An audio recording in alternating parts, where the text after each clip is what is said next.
करते हैं सियालकोट से हमारे नुमाइंदे मोहम्मद इरफान की रिपोर्ट के मुताबिक नस्का की हदूद मोतरा में चौधरी प्रॉपर्टी डीलर के साथ हुआ लाखों का फ्रॉड। चौधरी मोहम्मद आजिम प्रॉपर्टी डीलर को नौकरियों का झांसा देकर जियाउल्लाह चीमा नामी शख्स ने 22,50,000 हथिया लिए। जियाउल्लाह चीमा वल्द काले खान ने बताया कि मैं समरियाल सेक्रेटरी एयरपोर्ट CSS हूँ।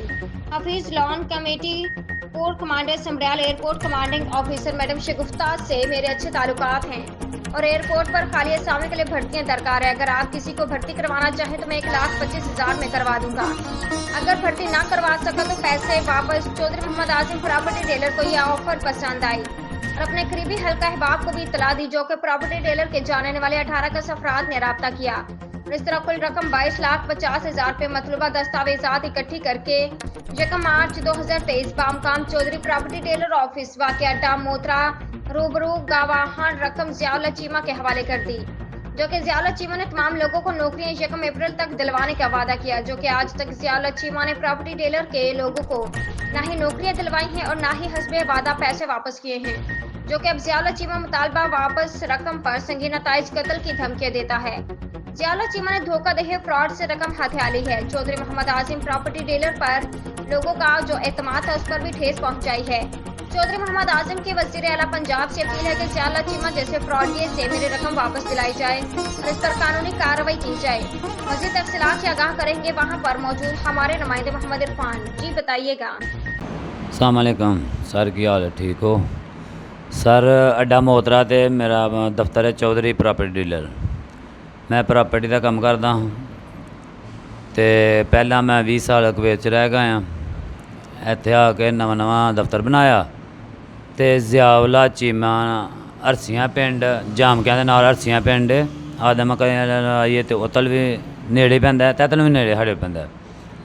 वो बंदा साढ़े कोल बहन खलोना हो गया। एक बंदे प्रॉपर्टी वाले दे नाल आया, 4 दिन बैठा तो अपने आप को कहता एयरपोर्ट सैकटरी हाँ मैं, तो कोई बंदे शंदे काम ते लवाने जे एयरपोर्ट ते दसो। पेपर उन्हें फड़े ही तो मैं क्या यार साढ़े असीं पढ़े पुढ़े कोई नहीं है, असीं तेनों कित्थे लवाइए। वो इंज 4 दिन बैठा, 15 दिन, 20 दिन, महीना, 2 महीने इंज बह के साढ़े नाल बंदियां नूं उन्हें कायल कर लिया। कायल करके बंदियां ने जमानत मेरी मंगी, पैसे मेरे पल्ले पै गए। पैसे असां उहदे नाल टुक लए। उन्हें 1,25,000 रुपया तय किया। उन्हें आख्या 25,000 रुपया तुहानूं रिटर्न सिक्योरिटी मिले दी। यह भी पेपर मेरे को रिटर्न सिक्योरिटी का पेपर का थल्ले मैनूं दिता गया। तो असां आख्या चल यार एयरपोर्ट ते लग्गा, कोई गल नहीं है। उन्होंने नाल मुलवस फीस लून साहब ने, कोर कमांडर एयरपोर्ट, तो यह अपने आप को शो करता जियाउल्लाह चीमा सैकटरी एयरपोर्ट समरियाल। तो मैडम शगुफ्ता के नां के पेपर सैन दिते ने। मैडम शगुफ्ता फारग नहीं है, ये वो फिर थोड़ा काम बाज कर देंगे। असीं फिर सबर करते रहे।